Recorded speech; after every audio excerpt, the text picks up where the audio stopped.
Okay. Right. So hello guys. This is the homework talk for physics, module 5 advanced mechanics. This is our homework 5. Topic is working scientifically. For this homework, we don't have multiple choice. It's straight up all the practical questions. Right, let's have a look at question 1. Question 1 says a group of students carried out an investigation to determine the acceleration due to gravity using a pendulum experiment. So they tied a dense cylindrical mass to one end using a light, inextensible string. So the string of the pendulum was measured and recorded. The pendulum was then measured using a data logger with a motion sensor pointed at the pendulum. This process was repeated for 5 different lengths, and the following result was obtained. So from lecture, we should recall that the period of a pendulum is equals to 2 pi times square root of L string length over G. Okay, and so we want to generate a linear relationship. So we want to square this equation both sides. That we get a period to the power of 2, and then which is proportional to the length. Okay, so in this side of the grid, you need to calculate for a period squared. Okay, why doesn't this work? Okay, it's kind of weird. So question A, identify the independent and dependent variable in this case. So like we discussed in class, independent variable is the one that we have the most control of. Okay, in this case will be the length, and the period will be therefore dependent. Okay. Question B, use a graph and any relevant calculation determine the acceleration due to gravity. Like we also talked about in lecture, before you graph anything, make sure that you derive for the physical, like theoretical relationship. Okay, so relating the y-axis and the x-axis, so that you know what you're graphing. Okay, so yeah, we're graphing period square versus length here, and then we already have the theoretical equation over there. Okay, so just use the t-square value, calculate using a calculator. Be very careful with that. And then one thing to note is, okay, give me a sec. Okay, one thing to know that is this thing. Okay, is like the unit for s squared must also be written here. Okay, uh, another thing is like academically, so like in real science or when you go into uni and you study physics in uni, nobody really writes like a title for a graph. Okay, it's pretty much not a thing. So yeah, like I teach real physics, so I don't really do that for my homeworks. But like schools, they do sometimes require titles. Okay, so if your school's requiring it, just write it. Okay. Now the way to write titles is just like say, the y-axis squared, versus the x-axis or something like that. Okay. Um, okay. Right. So this pretty much just join those dots. Okay, I use points, or you can use crosses. It's fine, whichever one. Is okay, all like they all works well in HSC. Some school do require you to draw crosses, and if they require you to do so, please do so so that you can get full marks for this. Okay. Um, draw a line of best fit that fits all the data points perfectly. Okay, and then calculate the slope. You need to be able to determine what does the slope mean physically. Okay, and this came from your theoretical equation. Okay, so this is the y-axis, this is the x-axis. Slope would mean this vector right here. Okay. So question C. So assess the accuracy of this experiment, both the method and the result. Okay, so like we learned in class, right? Accuracy applied to method is a different way compared to applied to results. Accuracy on the method, we talk about whether they use instruments with a high accuracy or not. Is there a very large limited reading or something? Okay, so the accuracy on the method is considered as high as the equipment was used extremely precise. Like for this one, you would just like read the question, like he says, use the data logger. These are also like all digital devices which measure stuff typically much more accurate than uh, analytical, like the analog devices, okay, such as a ruler or like just eyeballing. Okay, it's much accurate. So accuracy on method is pretty good, but in terms of results, we need to quantify the percentage error. Okay, which we need to compare something from the experiment with the true value. In this case, I chose to do something with the gradient. Okay, so calculate the gradient. That means the gradient is part of the surface gravity. Like this gradient is equals to 4 pi square over g, meaning that we can calculate the experimental value for gravity right here just by simply rearrange, like I did here with the blue marker, and I end up getting gravity equals to 8.77. Although this is not exactly the surface gravity, however, it allows us to calculate the percentage error. So we just substituted the definition of percentage error. It is equals to the experimental value minus the expected value minus the observational value, which is the experimental value, right? Divided by the expected value times 100%. So we end up getting a percentage error that's larger than 10, which is not very nice. Okay, so you just comment that this is cannot justify its accuracy, or just say it's poor in accuracy. Okay. Okay, question 2 works very similar. It's a different experiments. So make sure before you graph anything, get that theoretical equation on your hand. Okay. So a student conducts an investigation to investigate the relationship between the radius of circular motion of a 1.5 ton vehicle that is and the maximum speed which can travel around the circular motion without sleeping. So friction is supplying the centripetal force. Student drove the car on various circular paths and the horizontal surface several times, increasing the speed gradually until the car loses contact. So the table shows the maximum speed and the radius of the circular path. Okay, so it's v squared versus radius. Okay, so the square value is already calculated. The linearization is already done for you. Okay, so that's you're trying to relate r and v. Okay, so independent variable here will be your radius. Dependent variable here will be your speed v, and then we square it for a linear plot. Right, this is indeed a linear relationship looking at that, right? So v square is linearly proportional to radius in terms of the gradient is like your net force over m. Okay. So and then just plot it. Right, you should be able to get some plot like this. Okay, and then calculating the slope, I get 33.33. People should get different slope, like from people to people, but like they're all like within a range. Okay. So using the graph, calculate the coefficient of static friction. So in this case, like not only you need to okay, there's a typo, this shouldn't be a 4. Okay, there's a typo here. So like for this practical question, like the assumed knowledge is pretty much just like your basic content. Like you have to know the physics here. Okay, so this is a horizontal circle. A car is driving on a circular bend, and then the friction is applying the centripetal force. And then you also should know that the friction is static friction between tires and the road along the side of centripetal force. Therefore, that friction is equals to mu static friction times by the normal reaction force. Okay. So yeah, friction supplies the centripetal force, meaning that the velocity square is F friction times R divided by M. The slope is just like the friction divided by M. But friction is therefore equals to mass times the slope we calculated above.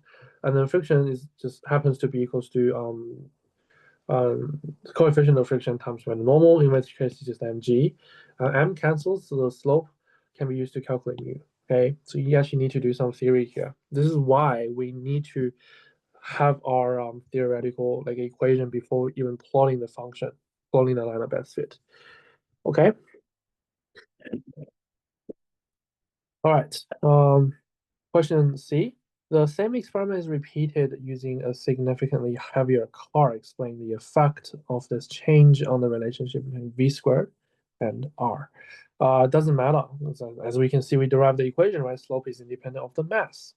So there will be no change in the relationship. And this is kind of like a counterintuitive fact that you can observe from deriving all the equations instead of substituting values. Okay. Question 3 is a practical on Kepler's law. Okay, so this is the 4 moons of Jupiter.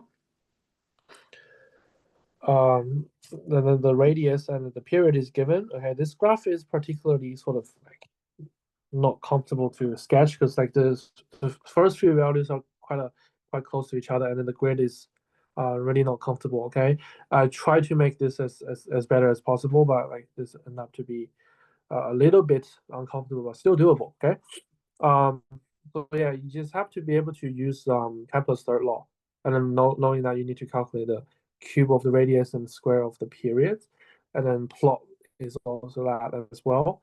Okay, and like for these very large scientific notations, you can denote them on the y-axis, on the on the units, like this, and like that. And when you're calculating the gradient, make sure to also include them as well. Okay. So in this case, gm over 4 pi squared will be the slope. We can use that slope to calculate the mass of the Jupiter, which is the central object that everything is orbiting with. Okay. Yeah. So yeah, that pretty much concludes this question. Okay. Question 4. Question 4. This is like a typical question where you need to actually derive for the theoretical model yourself. Okay. So a projectile is fired horizontally from a platform like this, okay, and it lands at here. So maybe you draw yourself like a little trajectory so that you understand it better. Okay. Right. So measurement of the distance traveled by the projectile from the base of the platform are made. And these are the following results. So you vary in different initial velocity, and then you measure the distance, which is the range. This is pretty much the independent variable, means your independent velocity. Dependent variable is the distance from the platform. So the relationship between these are pretty much just r range equals to your initial velocity times by the time of flight, because we're falling the same height. So the time of flight is actually a constant here. Okay, so that becomes our gradient. Okay, so A is to graph the data, and this is what we did. And from time to time, when you graphing the question, you will get a very obvious line of outlier that we just manually ignore it. Okay, like if the HSC wants you to ignore a particular data point, they will make it very obvious. Okay, so something like this. It's kind of everything else is like on a straight line, but this is like that just stands off. So you can just safely like pretty much just ignore it. Okay. Same drill, calculate the gradient, know what the gradient means. The gradient just means the time of flight here in this case. Okay. Uh, so, and then from the gradient, you know the time of flight, and from the time of flight, use kinematics equation, calculate the height of the platform. Okay, it's pretty straightforward.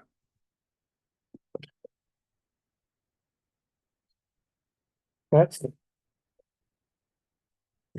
Okay, so well, then the next question is another one you need to sort of derive for the theoretical model yourself. So a student conducts an experiment to investigate the effect of object's initial velocity and horizontal displacement of projectile's motion.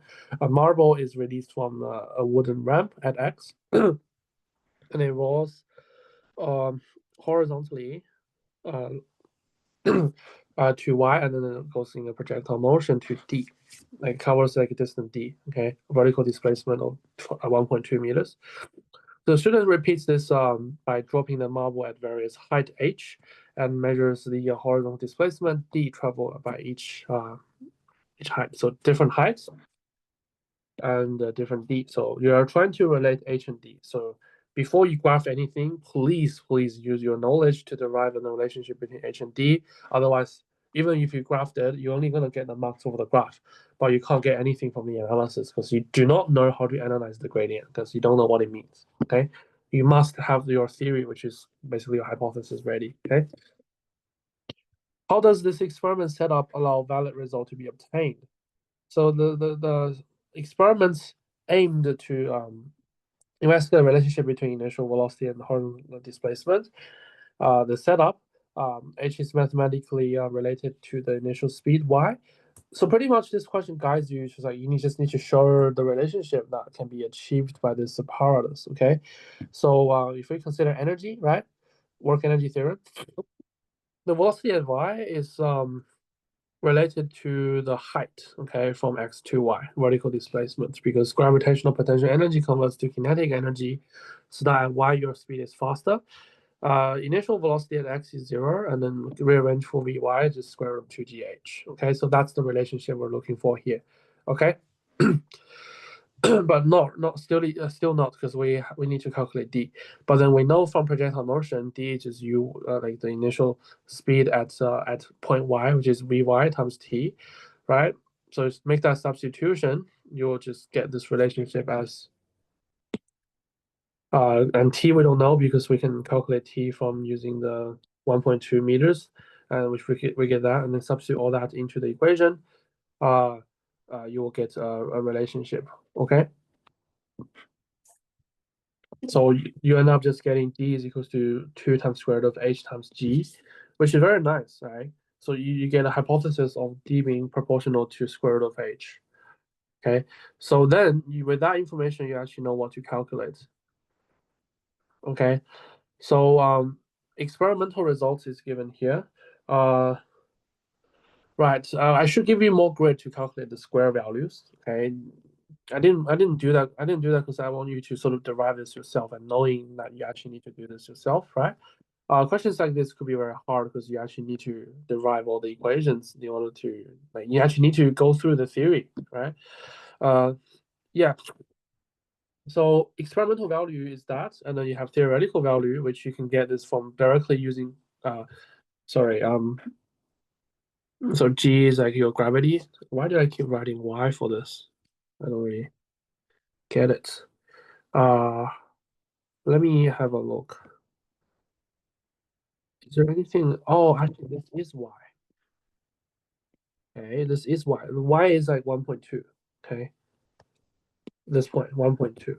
Okay, so yeah, this is Y. Yeah. So with that, substitute all the like non-values, right? Like using the height h and then the value of 1.24y, you will get the theoretical, and then you can plot the theoretical here, and then you can also plot your experimental here, and then using line of best fits as well. Okay, you will see that the theoretical is like a perfect line of best fit, and then for the theoretical one, you will actually see how the grid I draw here is a little bit like we will have like one grid less than we require. So I just extend it a little bit. It's just very slightly amount. Doesn't really like experience like doesn't really interfere with your results a lot. Okay. So you do something like this. Make sure you label like what are which. Okay. And then you calculate the gradient for both. So this question also asks you to like account for the difference, right? So you want to talk about the differences in gradient. So compare the theoretical value and the best fit, you have a different ingredient. And not only that, difference in gradient is probably due to like a random error. And then you also have a difference in y-intercept. It's probably due to some systematic error, okay? So you talk about some a non-zero intercept value, which is also only expected in the theory, right? So it indicates some systematic error. I didn't really write that, but that's essentially it, okay? So yeah, this will be it for this homework. It's relatively short, but difficulty still applies. Okay, okay. Spend some time reading the answers. I think, especially the last question, I think very few students will be able to actually get it. If you have any question, just let me know in class. We'll have a discussion on this if you have any question. And this will be it for Module 5 Physics. And enjoy physics. I'll see you in Module 6.